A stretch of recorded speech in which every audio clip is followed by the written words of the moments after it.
అందరికీ నమస్కారం. ఉద్యోగులు, పెన్షనర్లు, కార్మికులకు సంబంధించిన ప్రతి అప్డేట్, ప్రతి డౌట్ క్లియర్ చేస్తూ సపోర్టివ్‌గా వీడియోస్ అయితే వస్తుంటాయి మన ఛానెల్‌లో. తప్పకుండా సబ్స్క్రైబ్ చేసుకోండి. వీడియోస్ అయితే లైక్ చేస్తూ ఉండండి.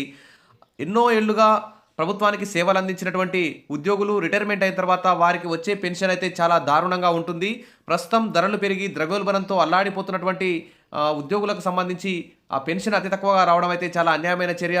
లక్షల కోట్ల బడ్జెట్‌ను ప్రవేశపెడుతూ మరి ఇటు జీఎస్టీల పేరుతో, ఇన్‌కమ్ టాక్స్ పేరుతో ఈ విధంగా ఉద్యోగుల నుండి రక్తాన్ని పిండినట్టు మరి పన్నుల రూపంలో ఆదాయాన్ని అయితే వసూలు చేసుకుంటుంది ప్రభుత్వాలు. కానీ ఉద్యోగులకు సంబంధించి, కార్మికులకు సంబంధించి, పెన్షన్‌లకు సంబంధించి వారికి సంబంధించిన పెన్షనర్లను పెంచడంలో మాత్రం అసలు ముందుకైతే రావడం లేదు.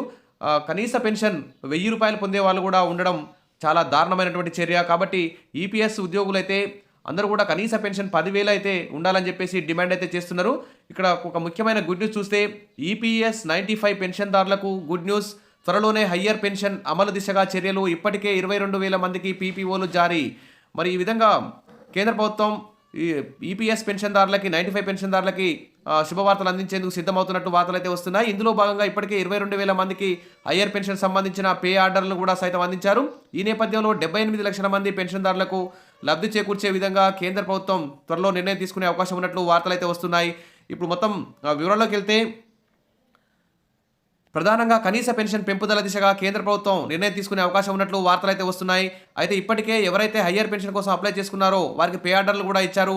కేంద్ర కార్మిక శాఖ మంత్రి శోభా కరాంద్లజే మాట్లాడుతూ జనవరి 28, 2025 నాటికి ఈపీఎఫ్ఓ 1,65,621 కేసు సమస్యలైతే డిమాండ్ నోటీసులు అయితే జారీ చేశామని, అలాగే 21,885 పెన్షన్ పే ఆర్డర్లను ప్రాసెస్ చేసినట్లు తెలిపారు.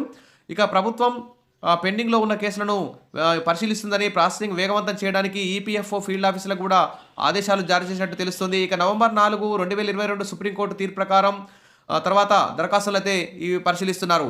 ఎంప్లాయీస్ ప్రావిడెంట్ ఫండ్ ఆర్గనైజేషన్ అనేది దేశంలోని వ్యవస్థీకృత రంగ ఉద్యోగులకు సామాజిక భద్రత కల్పించడానికి స్థాపించినటువంటి సంస్థ.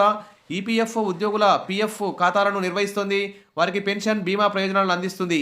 మరి ఉద్యోగుల పెన్షన్ పథకం అనేది ఈపీఎఫ్ఓ ద్వారా నిర్వహించబడే పెన్షన్ పథకం. మరి ఈ పథకం పదవి విరమణ తర్వాత వ్యవస్థీకృత రంగ ఉద్యోగులకు పెన్షన్ అయితే అందిస్తుంది. ఈపీఎస్ 95 కింద ఉద్యోగులు తమ జీతాల్లో కొంత భాగాన్ని పెన్షన్ నిధికి జమ చేస్తారు. మరి యజమానులు అంటే కంపెనీలు కూడా అంతే మొత్తాన్ని ఈపీఎఫ్ఓ ఖాతానికి జమ చేస్తారు. ఇటీవల ఈపీఎఫ్ఓ, ఈపీఎస్ 95 గురించి అనేక వార్తలు అయితే వస్తున్నాయి. ఈపీఎస్ 95 పెన్షన్లకు కనీస పెన్షన్ 7,500 పెంచాలని ప్రభుత్వం పరిశీలిస్తోంది. కానీ ఈపీఎస్ 95 ఉద్యోగులు మాత్రం 10,000 కనీస పెన్షన్ ఉండాలని డిమాండ్ అయితే చేస్తున్నారు. దీనితో పాటు ఈపీఎఫ్ఓ కేంద్రీకృత పెన్షన్ చెల్లింపు వ్యవస్థను ప్రవేశపెట్టే ప్రతిపాదనను కూడా ఆమోదించింది.